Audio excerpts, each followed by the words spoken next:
7월 달이었는데 물살이 엄청 셌거든요. 절반쯤 건너고 있는데 엄마가 안 보이더라고요. 엄마가 이제 시신으로 발견이 됐더라고요. 이틀 뒤인가 찾아가고 차를 타고 가다가 이제 사고 났는데 돌아가셨다 이러더라고요. 제가 감당해야 되는 상태가 왔고 뱃일은 제가 태어나서 처음. 어머나. 근데 일은 힘들다고 하던데 예. 7kg인가 빠졌거든요. 탈북 과정에서 어머니를 잃고 낯선 한국 땅에서 동생을 위해서 열심히 살아가시는 분입니다. 한때 북한에서 남부럽지 않게 잘 살았지만 지금은 산전수전 다 겪고 동생과 함께 사는 게 꿈이라고 하는 김혁 씨를 소개합니다.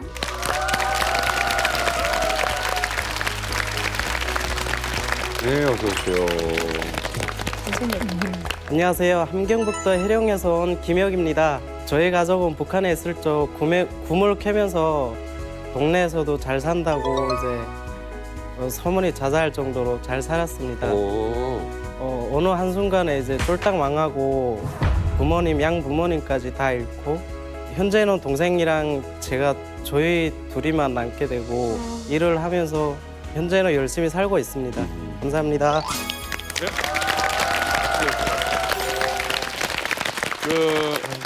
이름이 김혁이에요, 김혁. 예, 김혁입니다. 진짜 이름이야 아니면 한국 와서 만든 이름이에요? 진짜 이름입니다. 진짜 이름? 예. 그러면 뒤에 가명 쓰시는 분이 바꿔야죠. 저도 진짜 이름입니다. 진짜로요? 네. 아유, 이름을 지금 아까도 헷갈려가지고 이거 그러면 한 번을 바꾸도록 할게요. 예.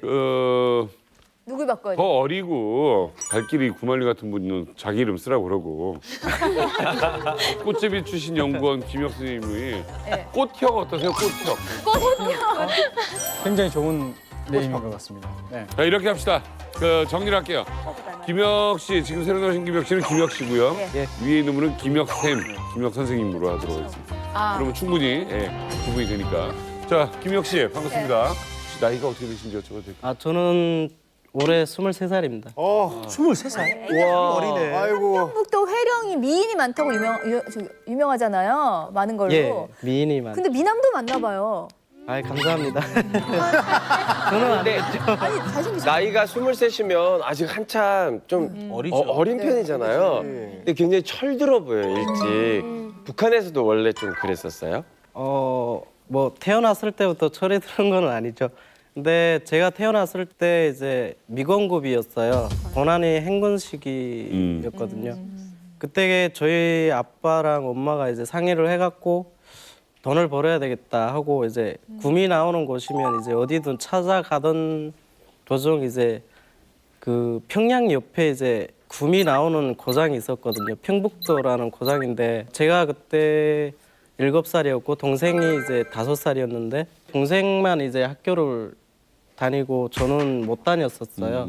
저는 집에서 이제 설거지하고 뭐 청소하고 또는 뭐 나무하고 밥하고 집안 일을 봐야 되고 엄마 아빠는 이제 굼을 캐야 되는 상황이었고 근데 평북도에서 돈을 엄청 많이 벌었었거든요. 벌어갖고 아빠 친구들이 이제 밀수를 하고 있더라고요. 아빠도 그러면 돈이 많은 상태니까 나도 그럼 투자를 하고 같이 밀수를 하자 해갖고 북한 돈으로는 1, 2억 되고 한국 돈으로는 아마 제가 지금 계산을 해보면 한 2천만 원 정도 되지 않을까. 월 2천. 예. 톤인데. 한국 사업가들도 벌기 힘들 것 같아. 그렇지. 아니 그 나이 때 투자해야 된다는 생각도 되게 대단한 건데. 아무튼 돈을 어마어마하게 벌었네요. 그래. 한 번 갔다 오면 1년 먹을 거에다가 이제 집을 몇 채를 살 돈이 있었거든요. 삼촌네나 이제 큰엄마네 막 1년 먹을 식량을 다 매해마다 나눠주고 막 이렇게 했었거든요. 야급소대 때네. 그러다 보니까 이제 저희 동네에서 한 두세 번째로 잘 사는 동네로 꼽히고 노트북이 집에 있었어요. 컴퓨터 같은 거는 주위에서 이제 보는 시선이 많다 보니까 컴퓨터는 못 놓고 이제 노트북을 따로 한국 거 그때 삼성 거였는데 제가 기억은 안 나요. 근데 동생한테 가해 선생님도 있었고 노트북 과외 선생님. 예예. 아니 대단하시네. 아버지도 젊었을 나이인데. 엄청 많이 번 거잖아요, 은실 씨, 그죠? 생각도 못 해봤죠. 단위는 생각도 못 해요.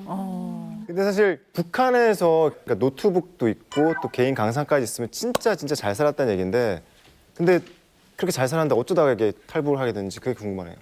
일단 아버님이 이제 밀수를 하는 과정에서 저희 주위에 국군포로 할아버지가 있었는데 저희 집이랑 엄청 친했어요. 근데 할아버지가 돌아가시기 전 소원이 이제 남한에 가서 가족들이나 친척들 만나보는 게 소원이라고 꼭 넘겨만 주면 이제 돈은 두둑히 챙겨주겠다 이러시더라고요. 그래갖고 아빠가 그때 넘겨줬어요.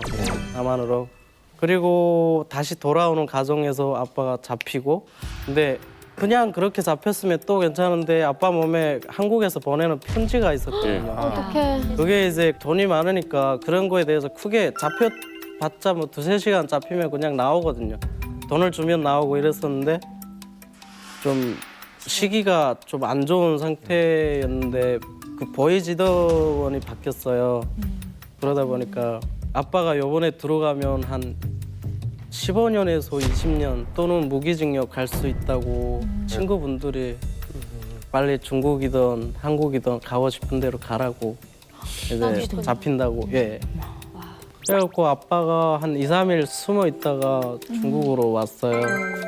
엄마는 물건을 뭐 골동이나 또는 막 호랑이 가죽이나 다이아 뭐 이런 걸 아빠한테 보내면 아빠는 그거를 처분해서 이제 엄마한테 돈을 보내는 식으로 이렇게 계속. 했는데 밀수를 하셨구나. 근데 한 번 잡히니까 이제 계속 잡히더라고요. 갔다 올 때마다 잡히고 올 때마다 잡히고 주위에 그 스파이가 있었던 것 같아요. 절반 이상을 이제 돈을 말아먹다 보니까 집이 많이 가난해지더라고요. 집이 막 이제 다 망하다 보니까 가난해졌잖아요.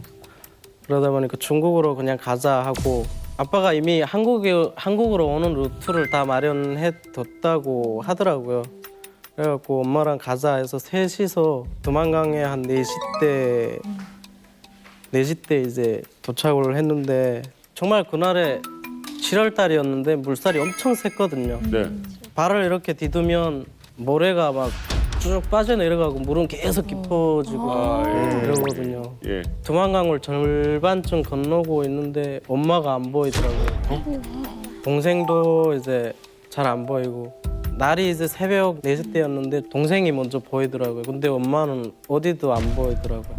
그래갖고 동생을 먼저 가서 잡고 나뭇가지 물살이 너무 세갖고 나뭇가지를 잡아갖고 올라가서 이제 아빠한테다가 연락을 해서 우리 이렇게 왔는데 엄마를 못 찾았다 이렇게 해갖고 아빠 친구들이 중국 공안에 많거든요. 공안 친구들을 해갖고 이제 쭉 뒤졌는데 엄마가 이제 시신으로 발견이 됐더라고요. 이틀 뒤인가 찾아갖고 그날 엄마 마지막 손잡은 날 기억나죠. 기억이 너무 날 것 같은데 이게 너무 가슴 아플 것 같은데요. 중간쯤 들어가서부터 손을 못 잡았어요. 그 손을 놓쳐갖고 엄마한테 근데 엄마가 수영 못하는 건 제가 알고 있어갖고 비닐봉막을 이렇게 불커서 엄마에게 지어줬거든요.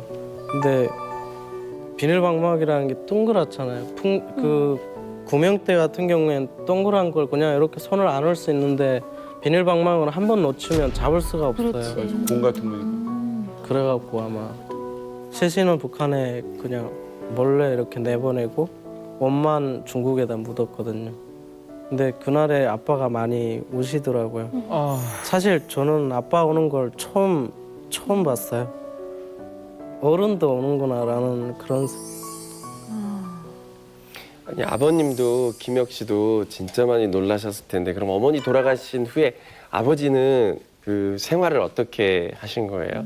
남한에 와갖고 아빠는 저희를 이제 공부시키겠다는 마음에 트럭 운전을 했었거든요. 대출 받아갖고 트럭을 사서 이제 밤낮을 그냥 계속 운전을 했는데 그렇게 돈을 계속 벌다가 새벽에 피곤한 채로 들어와서 새벽 5시에 들어와서 저보고 밥 차려달라고 그러더라고요. 제가 밥을 차려주고 다 드시고 그리고 아는 형 차를 이제 빌려갖고 그 차를 타고 가다가 이제 사고 났는데 국정원에서 전화 와서 돌아가셨다 이러더라고요.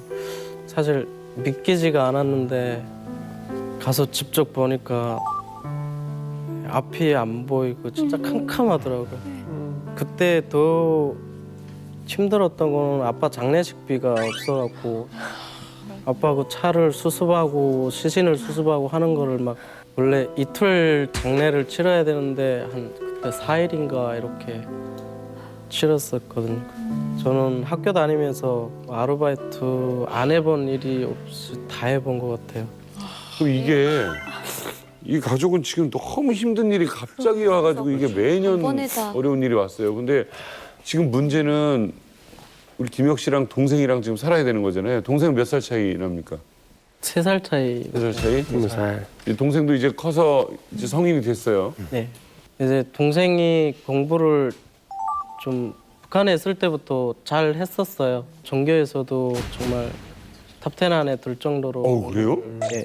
지금 동생 작년도 수능을 봤었는데 수능을 보고 서울대학교 항공기계공학과를 지원을 했는데 지원을 했는데면 못 들어갔다는. 1차에서 합격하고 2차에서 떨어졌어요, 면접에서. 근데 그 교수님, 면접관 교수님이 물리 2를 1년만 더 공부하고 오라. 이렇게 말씀을 하시더라고. 동생이 그러더라고요. 그래서 동생은 그래서 재수를 준비하나요? 학원에 이제 들어갔어요. 들어갔는데 이제 학원비가 기숙사다 보니까 한 200 좀 넘게. 맞아요. 근데 그 비용을 제가 감당해야 되는 상태가 왔고 돈을 제일 많이 벌 수 있는 일을 찾다가 인터넷에 치면 요즘은 돈을 제일 많이 벌 수 있는 일 하면 1위, 2위, 3위 막 이렇게 뜨잖아요. 진짜? 근데 그 중에 이제 배가 나오더라고요. 뱃일은 제가 태어나서 처음. 어머나. 근데 일은 힘들다고 하던데 예.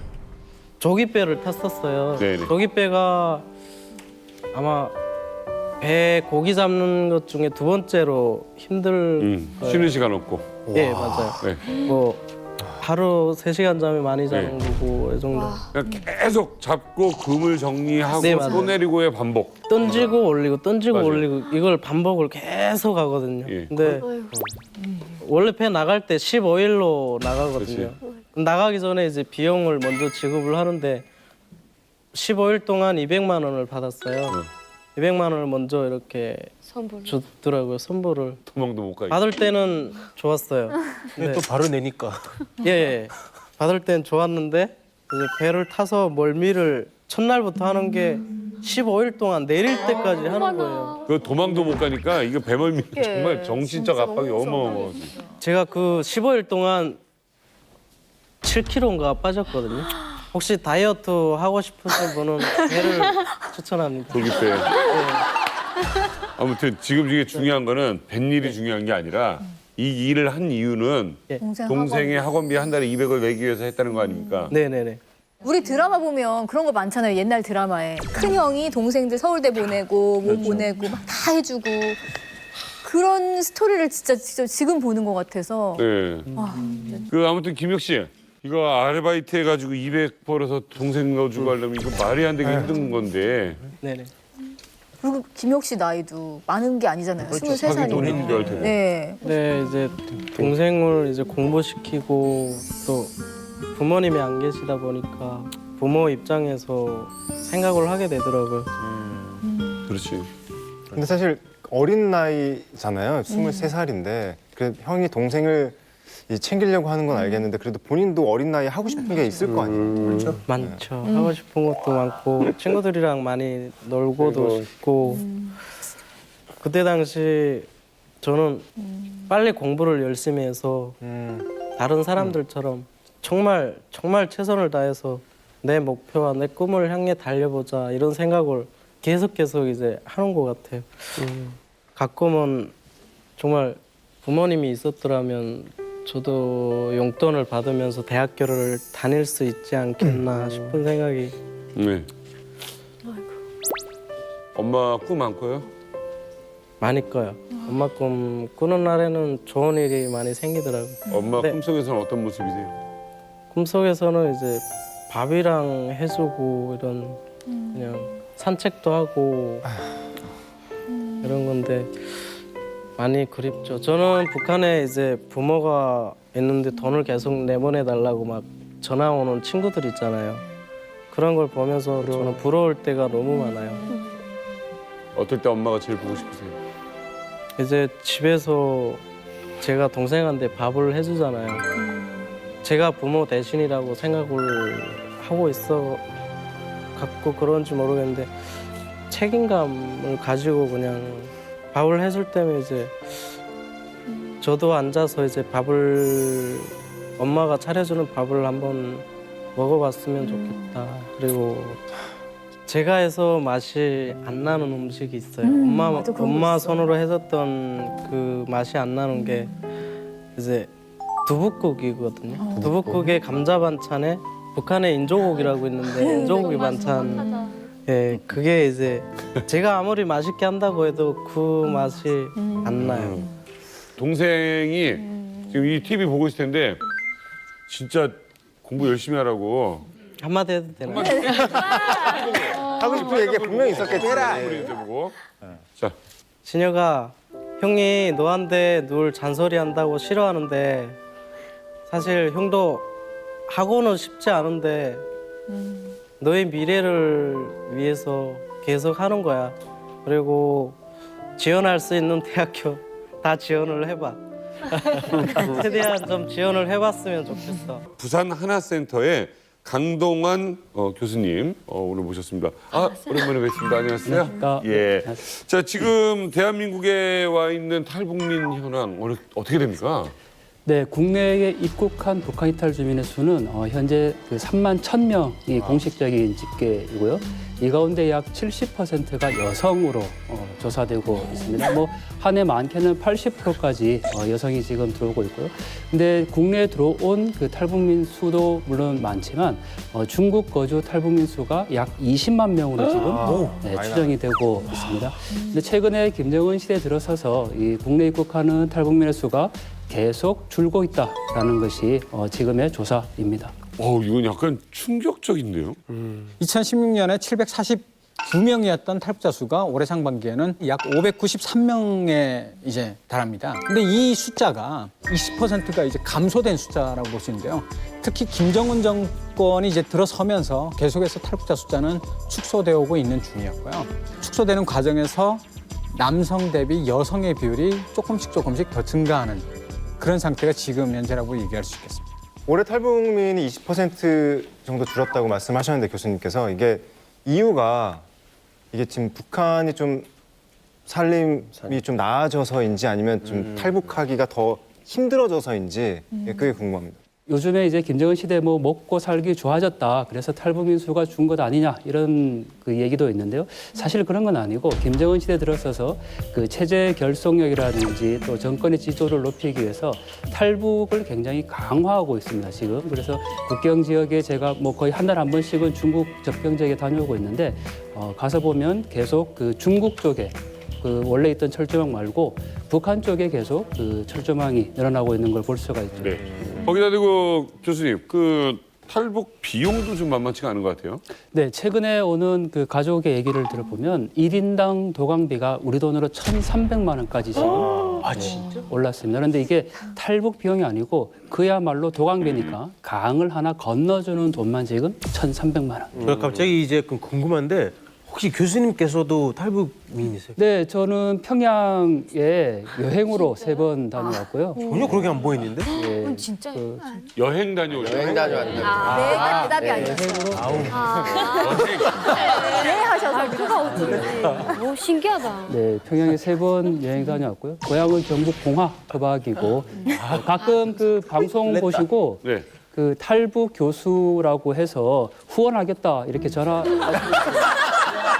가끔 있었어요. 그래서 네. 받으세요. 웃겨. 이 자리를 빌어서 꼭 탈북민은 아니고요. 탈북민과 함께 통일을 준비하고 있는 더군다나 하나센터니까.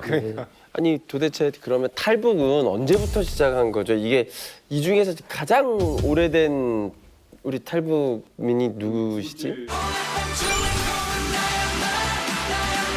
그래서 탈북 역사의 한 증인인 이명선 대표님이 신은아 씨와 함께 탈북의 역사를 정리했다고 합니다. 함께 보시죠.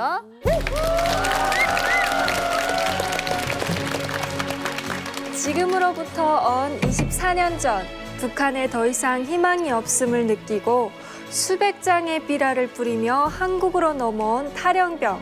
아니, 귀순 용사님이시죠?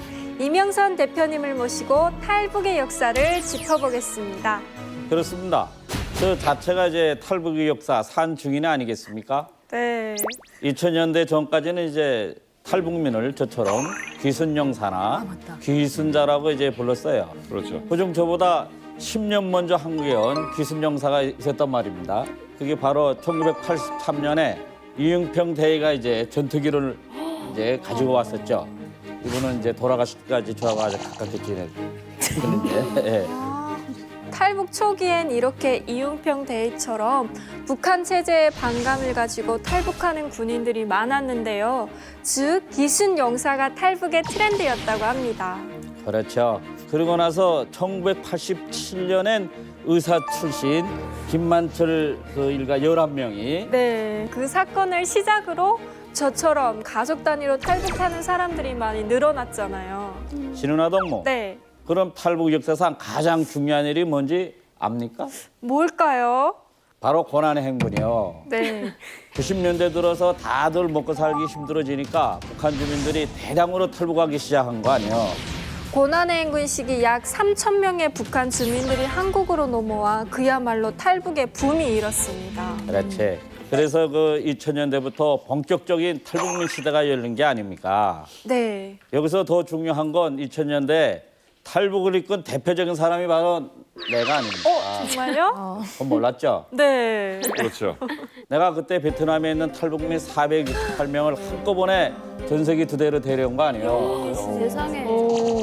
저 뒤에 있는 유현주 또 그때 그 비행기 타고 왔다는 거 아니에요?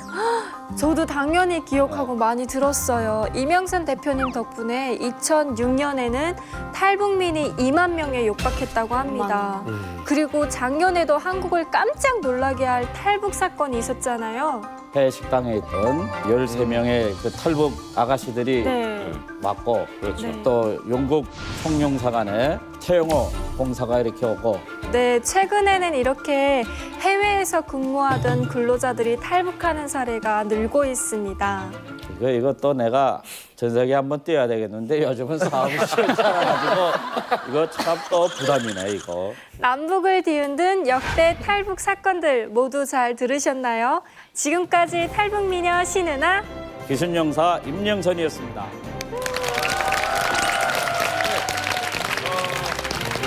브리핑 중에 지금 너무 중요한 걸 빼놨습니다. 본인을 너무 주인공으로 만들다 보니까 네. 사실 우리나라에서 제일 시끄러웠던 건 전철우 형님이에요. 오실 때도 시끄럽게 오셨어요? 난리였어요. 정말 89년도에 전철우 형이 들어올 때는요. 이게 독일이 막 통일되고 나서 얼떨결에 나갔다가 독일 사람들 사이에 이렇게 끼어가지고 전철 씨가 온 거거든요. 실제. 진짜 얼떨결에 끼어서 이렇게 너무. 전철우 씨. 진짜요? 네, 우리 이만갑의 식구였죠. 네. 충격 2017 탈북민 실태 진단. 오직 이만갑에서만 들을 수 있는 특별한 조사가 또 준비되어 있죠.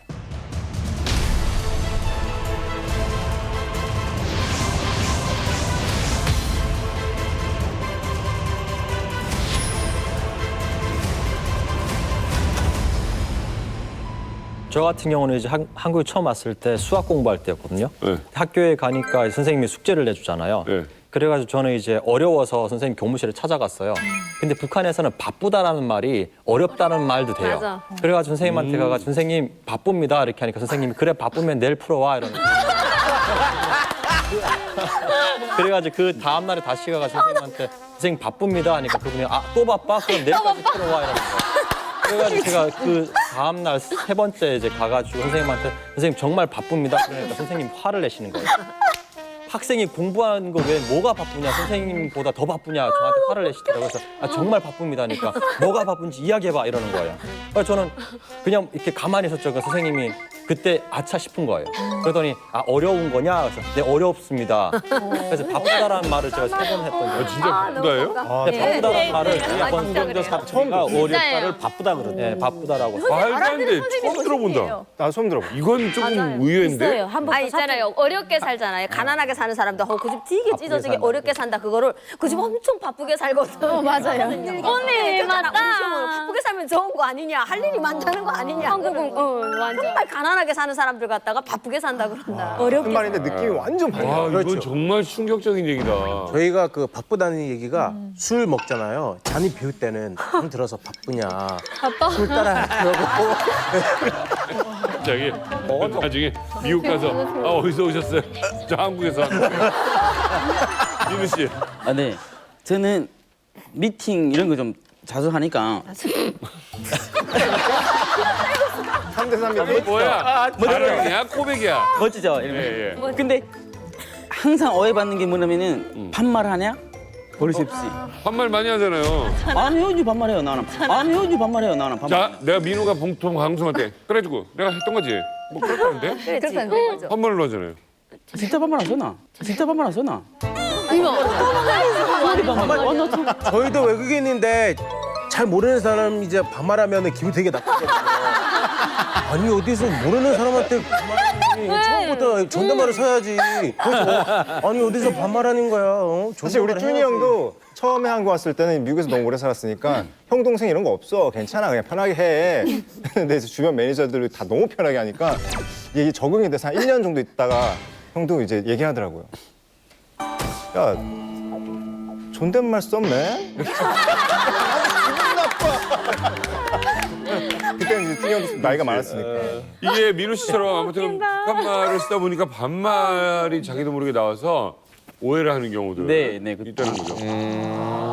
우리가 왜 버스 탈 때 이렇게 손에 카드가 있으니까 기계에 이렇게 대고 타잖아요. 그러면 그 기계가 이렇게 말을 하잖아요. 뭐 한성입니다. 뭐 이렇게 하는데 우리 탈북민이 처음에 오셔가지고 그걸 잘 모르시고 그냥 카드 없이 손바닥만 이렇게 된 거예요. 그럴 수 있지. 기계가 말을 안 하니까 본인이 혼자 내가 남한에 와서 탈북민이라서 나를 무시하나 이렇게 생각을 한 거예요. 그러니까 우리가 남한 사람이 생각하는 거하고 북한 이탈 주민들이 오셔가지고 내가 탈북민이기 때문에 말투 때문에 어떤 차별을 받는 것 아닌가 예. 이런 생각들이 처음에는 있는 거죠. 자, 이만갑 출연자에게 물은 남한 정착 이것이 힘들다. 해 제낄 수 있겠어? 잘하네. 해 제낄 수 있겠어? 이거 뭐 그런 거 같아요. 이겨낼 수 있겠어? 뭐 이런 거. 해제낄 수 있겠어? 이렇게. 이겨낼 수 있겠어 같아요. 네 맞습니다. 그 말이 북한말로 표현하면은 할 수 있냐 또는 해낼 수 있냐 그런 말투로 많이 들어가고요. 제가 예를 든다면은 제가 처음 한국에 왔을 때 포천에 주유소를 지인 소개를 갔어요 일하려고. 갔는데 그 사장님이 그러시더라고요. 저 오기 전에 이미 3명이 북한분을 썼는데 일을 하는 게 다 마음에 안 들었다. 뭐 어떤 애는 왔다가 말도 안 하고 안 나오고 어떤 애는 연락이 아예 안 되고 뭐 며칠 만에 나타나가지고는 이런 돈 달라. 뭐 이런 게 있더라고요. 그래가지고 북한 사람 10,000 인구 중에 별의별 사람 다 있다. 쫑끼 한 마리 대동강물 흐린다고 어떻게 한 사람 말 듣고 한 사람의 행동을 보고 다 평가하지 말아달라 그랬어요. 그래서 저를 며칠만 써달라. 돈 안 받겠다. 나가라면은. 그래서 며칠만 써보고 그때 판단해달라 했거든요. 그래서 사장님이 써주기 시작했고 그래서 1년 넘게 일했고 지금은 가족처럼 이렇게 가깝게 지내는 사이가 됐어요. 사장님하고. 야, 3명의 상처를 받은 그 주유소 사장님은 이제 완전 내가 편견이었구나. 사람마다 다른데 그걸 알게 된 거네요. 네네. 그러니까 탈북민들이 한국 사회에 오면은 취업 그 이제 면접을 보잖아요. 대학교를 여기서 마치고 이제 취업 면접을 보는데 제가 아는 형이 있어요. 형이 이제 회사에 한 7개 정도의 서류를 냈다 그러더라고요. 근데 4개 회사에서는 떨어지고 서류 면접에서 그리고 3번째 그 3개 정도는 합격을 한 거예요. 그래가지고 그 형이 면접에 가니까 면접을 하는 그때 억양이 이제 북한 억양이 나온 거예요. 그러더니 그 면접관님이 이렇게 이야기하시더래요. 혹시 군대는 갔다 왔습니까? 물어봐가지고 아니 군대 못 갔습니다. 왜 못 갔죠? 제가 탈북민입니다. 이렇게 이야기를 했대요. 그 이후에 면접하는 과정에서 질문을 못 받았대요. 계속. 그리고 당연히 3개 회사 다 떨어졌죠. 근데 형이 저한테 이야기하는 거 보니까 4개 회사 떨어진 데는 고향을 밝혔고 3개 회사에서는 고향을 안 밝힌 거예요. 그러다 보니까 서류에서 북한 하면 우선 그러니까 그 형이 믿기로는 북한 하니까 우선 이렇게 제껴놓고 다른 이제 서류 심사를 한 거죠. 그래서 특히 취업할 때 그런 탈북민이라 해서 취업 장벽이 좀 더 높은 그런 경우가 있다 그러더라고요. 근데 사실 탈북민들이 이력서 쓸 때 가장 난감할 부분이 아무래도 본적인 것 같더라고요. 우리 강 교수님, 그러니까 우리 탈북민들이 이력서 쓰는데 이게 사실 북한에서 왔다는 것 자체만으로도 1차적으로 좀 취업하기가 힘든 상황인 거죠. 그렇죠. 아무래도 그 이력서 자체에 그 북한 출신이라는 것이 나오기 때문에 그 이력서를 보내면 서류 과정에서 떨어지는 경우가 굉장히 많고요. 또 그것 때문에 일부러 그 북한이라는 걸 안 쓰고 이력서를 보내서 면접을 오라고 하거든요. 근데 막상 면접을 가보면 억양에서 이제 북한에서 온 걸 알기 때문에 우리는 북한 사람 안 씁니다. 이렇게 표현을 해요. 북한 사람 안 씁니다라는 그 한마디가 우리 탈북민들한테는 굉장히 큰 상처가 되는데, 왜냐하면 남한에 오셔서 대한민국의 주민등록증을 다 받았고 대한민국 국민인데 북한 사람이라고 표현을 하거든요. 그리고 또 북한 이탈 주민이다 이렇게 이제 표현을 하기 때문에 그게 굉장히 어렵고 또 그 센터에 탈북민을 고용해달라고 심지어 전화가 오기는 와요. 우리 회사에서 그 탈북민을 고용할 테니 좀 소개해달라. 근데 그분들이 하시는 말씀들이 주로 3D 업종이죠. 남한 사람들이 잘 가지 않으려고 하는 거. 그러다 보니까 우리 회사에 탈북민이라도 고용하려고 하니까 보내달라 이렇게 얘기를 하거든요. 그러니까 탈북민이라도 고용한다라는 그 억양에서 이미 또 하나의 차별이 우리 사회에 존재하는 것이 되는 거죠. 그래서 탈북민들이 일을 하고 싶어도 서류 단계부터 북한이라는 말이 써 있어서 떨어졌다. 과연 이력서의 그 구조가 어떻게 돼 있길래 그런지 한번 보겠습니다. 김은실 씨의 이력서. 사진은 정말 이쁘게, 더 이쁘게 나오죠. 실물도 이쁘시고. 본 적이 있어요. 근데 이게 본적을 보시면 지금 함경북도 운성군. 자, 그런가 하면 또 김혁 씨 거 보도록 하겠습니다. 완전 사진 잘 나왔다. 잘 나왔네. 김혁 씨, 사진 어디서 찍은 거죠? 와 잘생겼다. 저희 집 옆에서 찍긴 했는데 가르쳐 제가 주세요. 봐도 잘 나온 것 같습니다. 알겠어요. 저도 한번 근데 찍어볼게요. 몸만이 잘생겼어. 되게 잘 나왔다. 자, 이렇게 적으시면서 밑에 검정고시 있고요. 한국외국어대학교 경영학과도 적으셨습니다. 개인적으로 궁금한 게 이제 그 알바이트를 많이 했잖아요. 북한 사람인 이유로 혹시 차별을 많이 받았어요? 왜냐면 저희도 뭐 외국인인데 가끔 이제 찾기 되게 힘들거든요. 물론 지금 괜찮지만 예전에 엄청 많이 차별을 당했었어요. 저도 예를 들어 막 학원에서 이제 그 강사를 하고 싶은데 있어요, 맞아요. 다 물어봐요. 맞아요. 그래서 끝에는 혹시 어디서 왔냐고 물어보고 백인이냐 흑인이냐. 흑인이면 정말 그런 거 엄청 많이 받았거든요. 그래서 혹시 찾을 때도 힘든 거 있어요? 처음에 나와갖고는 제가 마트에 면접을 봤어요. 이력서를 제출을 하고 두 번째 제가 면접 보러 갔었는데 사장님이 고객이 말하는 걸 알아들을 수 있냐. 북한에서 얼마나 같은 말인데. 이런 애들 못 해봤을 텐데 그래갖고 저는 가르쳐만 주면 무엇이든 진짜 열심히 할 수 있습니다라고 했는데도 계속 탈락을 시키더라고요. 그래요. 그때 억양을 빨리 고쳐야 되겠다. 근데 제 스스로 마음속의 생각은 사실 북한 억양이라는 게 서울말이랑 부산말 이거 차이인 것 같거든요. 근데 그거를 북한에서 왔다는 이유만으로 그렇게 하는 거는 좀 제 머릿속 생각으로는 그래요. 자, 지금 홍석천 씨 같은 경우가 이력서를 가장 많이 접하는 분이거든요. 아, 그렇네요. 보니까 어떠세요? 아니 저는 뭐 이력이라는 게 사실은 뭐 그 한 장에 어떻게 자기 자신을 다 표현을 합니까? 근데 이야기를 나눠서 면접이라는 게 그래서 중요한데 저는 김혁 씨 이야기를 들으면서 새삼 조금 더 깨달은 게 사람이라는 게 그 마음가짐이라는 게 굉장히 중요하다. 그리고 김혁 씨 같은 식으로 그런 경험을 한 사람은 나중에 무슨 일을 해도 정말 잘할 수 있거든요. 우리 많은 대한민국의 젊은이들이 힘들다, 취업 안 된다, 뭐 이렇게 굉장히 좌절하잖아요. 근데 좌절이 답이 아니고 끊임없이 그렇게 도전하는 것이 답이라는 것을 오늘 다시 한번 생각해 봅니다. 그렇지, 이게 아예 모르는 나라 또 모르는 언어. 혼자서 가서 돈도 없이. 당신도 1년 그랬잖아요. 동안 이제 지낸 자체가 진짜 이해가 안 가요. 당신도 그랬잖아요. 예. 물론 아니, 좀 죄송한데 같은 입장 아니에요? 비슷하긴 하죠. 예. 항만 알고 왔어요? 저는 모르는 상태에서 왔죠. 예. 그죠? 멋있다.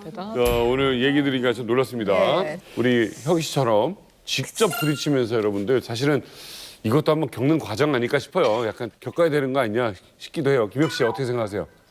저 같은 경우에는 일을 하면서 계속 배워나가는 것 같아요. 일을 한 가지만 하면 그 분야에 대해서만 이제 잘 하겠지만 이것저것 많이 해보다 보면 자기 몸에 맞는 일을 찾을 수가 있어요. 그렇죠. 그리고 직업 속에서 나가서 제일 힘든 일을 골라가고 한 3일 정도만 해보면서 자기절로 자기 스스로 좀 생각을 해보는 시간을 가져보는 게 정말 도움이 많이 될 것 같아요. 그렇죠. 분이 대단한 분이에요. 알겠습니다. 자, 이만갑 탈북 우리 미남 미녀들이 뽑은 남한 정착 이것이 힘들다 이제 1위 공개하겠습니다. 1위가 다 길었습니까? 길었습니까? 다 길었습니까? 다 길었습니까? 다 길었습니까? 자, 우리 오키 씨. 네. 이게 무슨 말이죠? 우리 북한 사람들이 실수하잖아요, 일하다가. 그럼 북한 사람들은 다 이렇게 실수를 하고 다 그랬나 하면서 아유, 북에서 그런 애들은 구전이랑 써반 사람들 같이 해봤는데 다 그렇더라 하면서. 근데 내 하나 잘못으로 북한 사람들을 다 같이 평가해요. 그냥 일반적으로 다 네, 같이. 그러니까 그게 제일 힘들어요. 그래서 저는 그렇게 말하잖아요. 실수라고 해서 좀 짜릿하게 말해요. 근데 저는 그거 다 좋은 약으로 생각해요. 짜릿하게? 네, 좋은 약으로, 몸에 좋은 약으로. 그러니까 제가 실수랑 하면 그 사람들이 그런 조언을 안 해주면 제가 모르잖아요. 계속 실수하고 계속 잘못 나가고. 근데 그 사람들이 한번 지정해줌으로써 난 고쳐요. 고치고 올바른 길로 나가거든요. 귀엽다. 아르바이트 할 때 그런 말 많이 듣고 막 불안하고. 근데 지금 성추거리에서 일하면서 마음이 많이 안착됐고 일하기가 엄청 좋아요. 또 어떤 문제가 있냐면요. 그러니까 북한에서 이제 뭐 미사일 실험을 한다, 핵 실험을 한다. 그러면 그 남한에 계시는 분들이 탈북민을 보고 북한 왜 저러냐. 네. 저도 몰라요 왜 저러는지. 모르지. 모른단 말이야. 모르지. 정부가 미친 짓을 한다. 그러면 어떤 분들은 그러니까 탈북민하고 북한 정부를 하나로 생각하는 분들이 계세요. 맞아. 그래서 그분들한테 이야기하고 싶은 것은 정부는 정부고 사람은 사람이다. 좀 분리해서 봤으면 좋겠다라는 그런 말씀을 좀 드리고 싶습니다. 뭐 저 같은 경우에는 선입견 때문에 되게 힘든데 이제 북한 사람들이 한두 명 잘못한 일이 있잖아요. 그러면 북한 탈북민 3만 명에게 그 밉상이 그냥 고스란히 다 씌워지거든요. 그러면 그런 일이 있을 때마다 막 열심히 일하다가 맥이 딱 떨어지거든요. 그럴 때는 이런 생각이 들어요. 이제 북한의 김정은이도 저희를 눈에 둔 가시로 생각하고 정말 미워하는데 한국에 왔더니 같은 동포들이 또 미워해요. 그럼 우리는 어디로 가야 되지? 네, 그런 외로움이야 선입견 속에 대해서 그냥 헤어나오지 못하고 있어요. 강 교수님, 그 다른 많은 탈북민들도 지금 이런 어떤 고충이 있으신가요? 네, 북한에 대한 적대감이 그대로 우리 탈북민들에게 투영되는 경우인데요. 저희 그 30대 부부가 아마 좋은 사례인데 온 지 이제 1년 정도 됐거든요. 근데 북한에서는 굉장히 잘 살았고 딸 나이 초등학교 되는 그 초등학생 아이를 데리고 탈북을 했는데 탈북할 목적이 그 아이의 교육을 위해서 온 거예요. 그래서 그 어머니가 아이 위해서 북한에 있을 때 가외도 시키고 심지어는 토끼 가죽 사업을 1등 할 정도로 열성이 있었어요. 그래서 이 탈나이를 그 남한에 가서 더 좋은 곳에 가서 교육시키겠다 이런 마음으로 이제 탈북을 해서 왔는데 그 탈북 비용이 결국은 아까 말씀드렸듯이 3천만 원 정도거든요. 세 가족이니까. 그래서 들어가서 그 빚을 갚기 위해서 계속 일을 하는데 현장에 있었던 그 다른 남한 출신 분들이 너 북한에서 왜 왔냐? 뭐 돈밖에 모르는데 너 왜 왔냐? 이렇게 이제 계속 얘기를 한 거죠. 그래서 사실 일은 힘들지 않았어요. 아침에 나가서 저녁 늦게까지 돌아오는 건 참을 수 있었지만 그 사람에 대한 어려움 때문에 결국은 그만두게 되는 그런 상황들을 또 보게 된 거죠. 제가 봤을 때는 한국 그 정부가 탈북민들에게 지원하는 정책은 세계 어느 나라보다도 잘 돼 있어요. 네. 제가 캐나다에 잠시 있었던 격이 있었는데 탈북민 가정이 한 29 정도가 계셨어요, 거기에. 그래서 제가 물어봤어요. 너무 궁금해서. 아니, 한국을 떠나서 왜 오셨습니까? 하니까 그 어머니가 이야기하시는데 자녀가 10살, 12살 아이가 있었대요. 한국에 학교를 갔는데 아이들이 이렇게 이야기하더래요. 쟤 북한에서 왔으니까 엄마가 놀지 말래. 그러니까 아이들도 스스로 아는 거예요. 그러니까 얼투가 이상하니까 쟤 되게 촌스럽다. 그러니까 어머니가 이 아이들 때문에 한국에 와서 정말 잘 가르치고 싶어 하는데 그런 말을 들을 때마다 너무 마음이 아픈 거예요. 그래서 캐나다로 왔다고 이렇게 이야기하시더라고요. 그래서 지금 이런 이유로 주변 사람들의 인식이라든지 시선이 너무 부담스럽다는 거예요. 오칠이 씨는 혹시 예. 우리나라에 와서 어떤 차별적 시선 그거 겪어봤어요? 많이 겪었죠. 특히 식당 가잖아요. 이제 아프리카에서 왔기 때문에 못 먹는 줄 알고 밥 많이 주는 경우 되게 많았었거든요. 아, 밥을? 네, 밥을. 막 이렇게 더 먹어. 그렇죠, 더 먹으라고. 왜냐 이제 막 팀원 키면은 막 굶어 죽거가 불쌍한 일이 많이 나오기 이거 때문에. 차별이 아니라 대우해 준 거 아니에요? 이 아닌가? 약간 그럴 수도 있는데 아까 마음 저분 못 먹어서 저 자야 됐다 약간 그런 감사하긴도 한데 한편에서도 조금 기분이 되게 애매했어요. 예. 그 마음으로 주신 건데 이제 그래도 더 좋은 사람들 이제 많이 있었기 때문에 네. 그런 일도 막 빨리 극복했는데 근데 저는 개인적으로 엄청 많은 어려운 일도 많이 겪었는데 혹시 그 과정에서 도움을 받거나 기억 이제 남는 분들 혹시 계십니까? 제가 보기에는 제가 지금 다니는 회사가 전시 장치 부스 그리고 실사 출력하고 전시 디자인까지 교만 회사거든요. 네. 그래서 저희가 처음 이 회사에 입사했을 때 저희 대표님이 그러시더라고요. 돌아가는 소문에 북한 사람들이 일을 잘 안 한다는데 믿어도 되겠냐 그러더라고요. 네. 그래서 제가 북한 사람이 처음이었대요. 북한 사람을 많은 사람이 있다는 걸 알았지만은 실물로 본 건 처음이라고. 네.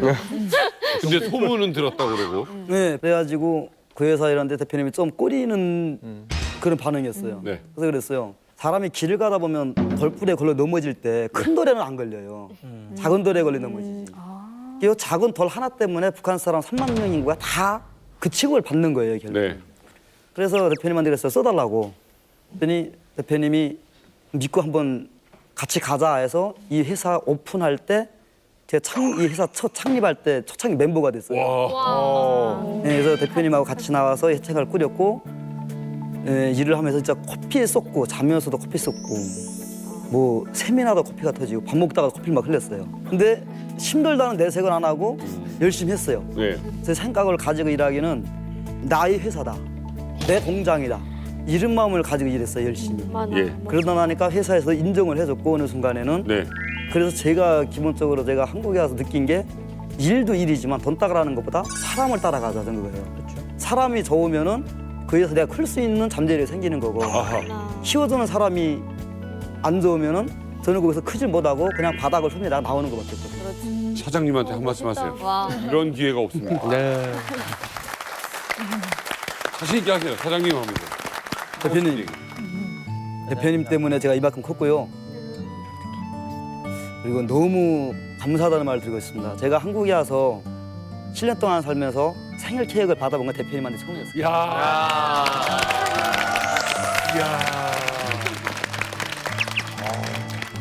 열심히 일해가지고 사업 회사 영업 실적 걸리고 사업 실적 걸려서 마진을 만난 게서 훗날에 저한테 연말 되면은 인센티브 좀 많이 주세요.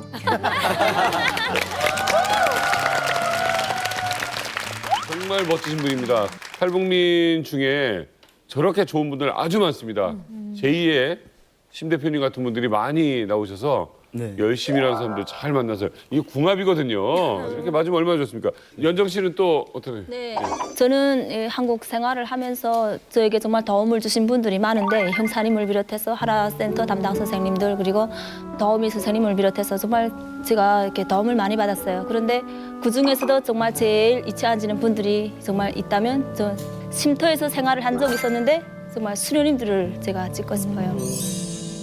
제가 이렇게 집단 생활을 지금껏 해왔는데 덜도 안 된 애를 데리고 또 쉼터에서 생활을 한다고 생각하니까 처음에는 좀 막막했었거든요. 쉼터가 어떨지 그래서 쉼터에 도착했는데 정말 저희를 맞아주시는 수녀님이 2분 계시더라고요. 근데 그 수녀님들이 인상이 너무 밝으시고 좋으신 거예요. 그리고 정말 애엄마라고 고생이 많았겠다고 하시면서 정말 제 손에 정말 쉼터에서 생활하는 기간 물 한 방울 묻혀 안 봤어요. 와, 수녀님께서. 대단하다. 네, 제가 뭘 좀 하려고 하면 못하게 하시는 거예요. 그리고 밥은 꼭꼭 정말 수녀님들께서 딱 챙겨주시고 그리고 친정집에 왔다고 생각하고 마음 편히 있으라고 그러시면서 이제 우리가 이제 나가면 수녀님들께서 해주고 싶어도 못 해주기 때문에 있는 동안 편히 생각하고 밥 한 끼라도 더 챙겨주고 싶다면서 해주시더라고요. 그리고 집을 받아서 나갔을 때는 또 솔직히 그 쉼터하고 저희 집이 거리가 꽤 있거든요.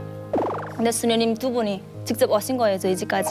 그래 오셔가지고 제가 생활하는 것을 보시고야 딱 마음을 넣으시고 가시는 거예요. 그 야, 오실 때는 정말 선수 담그신 김치까지 가져오시고 세상에. 또 겨울에는 뜨뜻하게 애기와 함께 지내라고 하면서 전기 매트까지 가져오셨더라고요.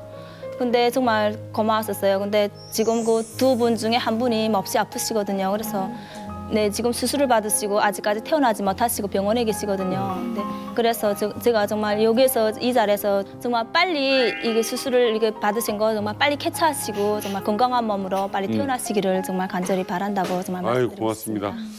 힘이 되실 겁니다 아마. 예, 그 뭔가 대가를 바라지 않는 도움이거든요.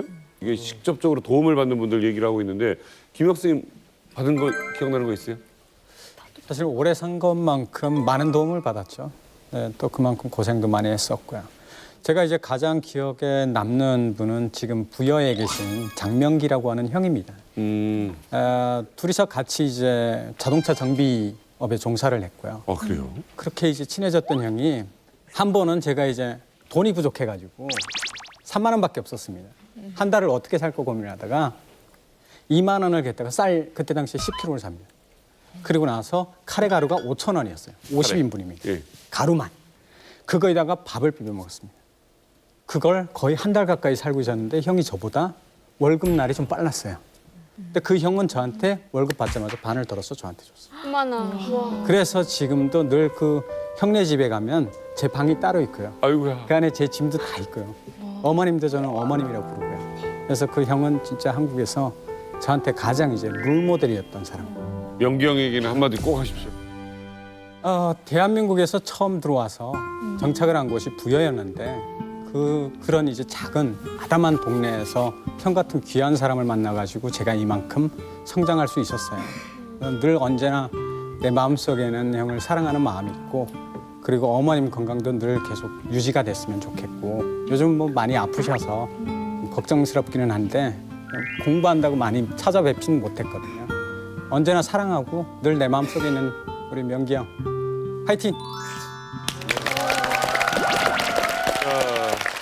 지금 얘기 듣다 보니까 그 분명 우리가 같이 살아야 되는 사람이고요. 이게 외국인이 아니에요. 지금 오히려 어떻게 보니까 우리가 세모치리는 한국 사람처럼 대하고 북에서 오신 분들은 그냥 무지 외국에서 온 사람처럼 이렇게 되는데 그게 어쩌면 단절돼 있던 시간 때문이었는지도 몰라요. 우리는 전화 통화도 못했고 서로 교류가 없었기 때문에 일어난 일이 아니었나라는 생각이 듭니다.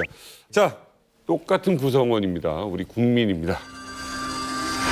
2017 탈북민 실태 진단 북송 非法入境中国境内的朝鲜人不是难民，那么违反中国法律非法进入了中国，那么中国政府呢一贯根据我们自身的国内法、国际法。 중국은 31년째 탈북민을 북한으로 강제 송환하고 있는데 최근 북송 위기에 처한 탈북민 일가족이 자살을 하고만 충격적인 사건이 발생했다. 북한 당 간부 출신으로 알려진 가족들은 중국에서 한국행을 시도하다 공안에 붙잡혔고 처벌이 두려운 나머지 독약을 먹고 자살을 시도한 것. 탈북민을 난민으로 인정하지 않는 중국. 중국은 지난 6월에도 70여 명의 탈북민을 북송시켰고 그중에는 갓난아이도 있었다. 국제사회는 반인권적인 중국의 강제 북송을 반대하고 있지만 중국의 반응은 냉담하기만 한데 탈북민을 죽음으로 몰아넣는 북송. 그 실태를 진단해본다. 네, 중국에 지금 20만이 넘는 북한을 탈출한 북한 주민들이 있다고 그러는데 지금 중국 당국에서는 북한 주민들을 난민으로 보지 않고 있습니다. 그러니까 그들은 그냥 범법자처럼 돌려보내는 실태죠. 네. 여기 계신 분들 다 겪어봤고요, 그 상황을. 강동원 교수님, 중국에 있는 탈북민들을 자주 만나신다고요? 네, 중국에서 그 북한 주민들이나 또 탈북민 면접을 위해서 제가 중국에 자주 오가고 있는데요. 뭐 현지에서 만난 탈북 여성들의 삶을 보면 정말 그 아무리 훌륭한 소설가가 있어도 그들의 이야기를 소설로 쓰지는 못할 것 같다. 왜냐하면 정말 저희가 상상할 수 없는 그러한 삶을 살아가고 있거든요. 무엇보다 거기에 있는 탈북 여성들은 호구가 없는, 신분이 없는 사람들입니다. 그래서 중국말로 후이구 이렇게 표현하는데 그런 신분이 없는 사람들은 그냥 죽으면 길바닥에 내버리면 되는 사람입니다. 검은 사람이라고 표현하죠. 그래서 신분이 없다라는 건 그들이 병원을 갈 수도 없고 또 대중교통도 이용할 수 없고 자녀들 같은 경우는 학교도 갈 수 없는 그야말로 그냥 사람이 아닌 그런 짐승과 같은 삶을 살고 있다. 이렇게 자기들이 증언을 하고 있고 또 제가 최근에 만난 한 여성은 시아버지로부터 그 성폭행을 당한 여성이 있었어요. 근데 그 성폭행을 당하고 시아버지가 오히려 그 여성을 고발을 한 거예요. 탈북 여성이라고. 자기의 범죄가 드러날까 봐. 그래서 그런 이 면접을 현장에서 들으면서 왜 우리가 이런 나라에 정말 살고 있나라는 생각들을 하게 되죠. 사실 이렇게 교수님 말씀을 들어보면 매일매일 불안할 것 같은데 우리 미남미녀들 중에서도 중국에서 지냈던 분들 계시잖아요. 네, 어떻게 지냈어요? 아파도 병원에 갈 때 제일 걱정이었어요. 네. 신분증이 없으니까 남이 신분증 빌려서 가거든요. 비슷한 얼굴. 그리고 제가 여름에 또 빈혈이 많아요. 그러니까 어지럽고 병원에 좀 가봤으면 하는데 너무 무서워서 약국에 가서 계속 봤어요. 근데 너무 아플 때는 막 확 죽어버릴까 생각도 나고 그 북한에 있을 때 좀 힘들었고 중국에 가면 좀 괜찮을까 했는데 더 힘든 거예요. 그게 제일 신분증 없고 진짜 막 살아도 사는 곳이 않아요. 경찰차랑 다녀도 내 잡 올라오는가 해서 울고 밤에 개 짖는 소리도 너도 그렇죠. 잠을 못 자고. 저도 신분증이 없이 살다 보니까 정말 하루하루를 매일같이 숨어서 살았거든요. 그러니까 아무리 잘 먹어도 살이 찌는 게 아니라 오히려 더 여유는 거예요. 막 너무 숨이 막히고 하루하루 사는 게 정말 숨이 막히고 또 길거리를 나가자고 해도 말을 모르니까 지나가던 사람들이 말이라도 시킬까 봐 나가질 못했어요, 혼자서. 그리고 아무리 중국 사람처럼 변신을 한다 해도 공항국에서 딱 와서 저만 딱 연함하고 딱 잡아갈 것 같아가지고 항상 불안해가지고 뭐 어쩌다가 이렇게 문을 두드리잖아요. 그러면 공항국에서 잡으러 올까 봐 잡으러 온 걸로 생각하고 정말 숨을 못 쉬었거든요. 그게 아직도 있어가지고 아직도 저 공포증이 있어요. 집에서 이렇게 문을 두드리거나 차인정을 누르면 막 심장이 막 떨리거든요. 근데 제가 아니지, 나 이젠 당당하지, 대한민국 국민이 이렇게 생각을 하면서도 두드리면 아직도 막 놀라거든요. 막 불안하고. 처음에는 뭐 말 안 통하는 것도 되게 답답하고 힘들지만 사실 일을 내가 열심히 하고 싶은데도 신분증이 없어서 아무 일도 할 수 없고요. 그리고 또 이제 북한이라면 굶어 죽고 못 살아서 왔다, 거지 같다 이런 인식이 중국인들한테 엄청 많이 박혀 있어요. 있죠, 사실. 네, 그래가지고 누가 나를 치부하고 이런 욕을 해도 내가 내댈 수가 없어요. 조금 자칫 내가 나대서 뭔가 옳고 그름을 가르려고 하면 난 북한 사람이니까 북송을 시키겠다 이런 위험을 난 뭐 고발하면 너 바로 나가는데 이런 얘기를 하니까 나라는 존재감 자체를 아예 누가 나를 치부해도 화날 수도 없고 네, 그렇게 살아야 되는 삶이었던 것 같아요. 김혁 씨도 이런 위기가 있었습니까? 사실 심양에서 한 번은 다른 친구들이랑 같이 당시에 이제 성경 공부를 하던 친구들이랑 함께 축구를 한 적이 있었어요. 운동장에서 다른 친구가 이제 공을 찼는데 어떤 중국인 옆으로 스쳐서 지나간 거예요. 데이지도 않고 스쳐 지나갔는데 이 사람이 중풍이 있는 사람이었어요. 그 자리에서 거품 물고 쓰러져 버린 거예요. 중국 사람이고 한족이고요. 그 사람. 저는 당시에 이제 감옥이라는 걸 경험을 해봤기 때문에 이 상황이면은 충분히 우리가 구속될 수 있다라고 판단해서 애들을 먼저 보냈어요. 지금 너네가 저만큼만 나가면 내가 도망칠 거다. 보내고 나서 제가 나가려고 하니까 이 사람들이 저를 잡은 거예요. 그래서 그때 체포가 돼가지고 파출소로 이제 잡혀가게 됩니다. 근데 여기가 어딘지도 모르고 어느 파출소인지도 모르고 당시 공안들이 계속 넌 왜 여기 있었고 누구냐라고 했을 때 저는 내 사촌형이 여기에서 살고 그리고 우리 사촌형은 지금 쌍발을 나갔다. 그러니까 일을 하러 나갔기 때문에 집에 없을 거다. 라고 끊임없이 얘기했고 그 아이들은 모른다. 그렇게 하루 종일 갇혀 있는 거죠. 감옥 안에서. 사실 그때 준비는 다 해놨었으면 항상 이 칼하고 오핀을 늘 옷 소매다가 소지하고 다니기 때문에 언제든지 내가 필요하면 그거 해야 되겠다. 그랬더니 경찰이 와가지고 자살하려고 하는 거라고. 너 살아날 거다 날 거다. 그때 중국 아무 연관이 없는 중국 조선족이 돈을 투자해서 저희를 보내줬어요. 좋은 사람도 있네. 네, 그렇죠. 그때 제가 만약 잡혀나갔다면 시범 케이스에서 사형당할 수도 있는 일이에요. 이게 참 얼마나 힘든 상황이었을까요? 중국의 탈북민들이 20만 명이라면 정말 생각보다 엄청난 많은 분들이 지금 살고 계신 건데 여러분 중에는 북송을 경험하신 분이 계신가? 오키 씨, 도대체 그 나이에 무언고 경험이 그렇게 많아요. 아니 그리고 북송을 이렇게 밝게 웃으면서 그러니까 북송이요. 너무 놀라워요. 어쩌다가? 네, 20살 때 굴대 넘어오다가 잡혔어요. 근데 중국 배사공에 우리를 넘겨줬거든요. 근데 마중 나온 여자가 돈을 줬어요. 배사공한테 다 우리 넘겨줬다는 걸 해서. 근데 돈은 돈대로 먹고 공항부터 고발한 거예요. 그래서 중국 림강 보안소 그 공항에 2달 동안 있다가 자강도 보안소로 넘어갔어요. 북송당했어요. 네. 근데 중국 공안부에 있을 땐 밥 주는 게 돼지 막 고기 구운 거에다 빵도 2개 주고 진짜 잘 줬어요. 근데 북한에 가니까 잠도 안 자고 거문으로 우리 또 동생하고 둘이 갔다가 잡혔어요. 저 동생하고 한 형제가 둘이 갔다고 다리 멍텅이 불러놓고 갔다 오면서 막 윽박 지르고 잠도 안 재우고 막 24시간 동안 딱 한 자세로 앉아있게 하고 그 사람들이 요구하는 거 있었어요. 엄마한테다가 딸들 내보내 갔으니까 뭘 가져라. 뇌물 같은 거요. 자강도 그 보이부가 엄청 산골짜기 제일 못 찾아가는 데 있어요. 근데 그 사람들도 엄마 보고 어떻게 거기까지 찾아왔나 하면서 엄마는 3번씩이나 집에 기르던 돼지 뭐 다 팔아가지고 3번씩이나 와서 나왔어요. 그래서 봐줬구나. 네. 뭐 저도 북송을 해가지고 경험이 있는데요. 제가 북송될 당시에는 그 전에 탈북자들이 넘어갔을 때는 감옥에 안 보냈어요. 교화소라고 하는 데를 안 보내고 처벌을 이제 뭐 단계별로 일단은 했었는데 제가 나간 해부터 교화소, 지금 현재도 교화소를 보내고 있어요. 그래서 북한 사람들은 두만강을 일단 딱 넘을 때는 각오를 하는 게 잡히면 교화소 간다. 근데 교화소에서 저도 한 5년 동안 생활을 하면서 5년이요? 네. 그 환경이 엄청 열악해요. 시설과 급식 문제가 열악해서 10명이 들어가면 3명이 살아나온다. 이거는 뭐 북한 사람들도 다 알고 있는 문제예요. 그런 탈북자들이 두만강을 넘어서 올 때는 내가 이제 잡히면 10명 중에 살아남을 3명에 속한다는 거를 각오를 안 하고 넘는 사람이 없을 거예요, 아마. 네.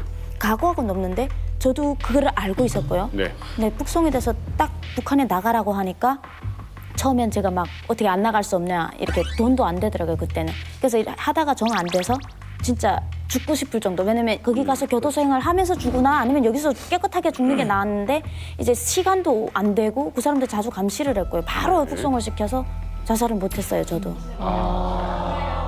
제가 중국 영종에 있을 때 사람들이 몰려 있는 거예요. 영종에서 사막 가는 길에가.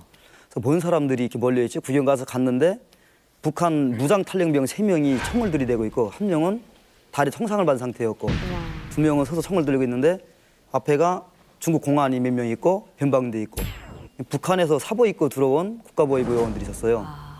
그래서 공안하고 변방대가 잡았죠. 잡아가지고 넘겨주는 순간에 국가보위부에서 데려가는 게 적세를 채우는 게 아니더라고요. 손바닥을 마주해라. 이렇게 마주하니까 여기다가 젓가락바닥 굴고 쳐서 뚫어버리는 거예요.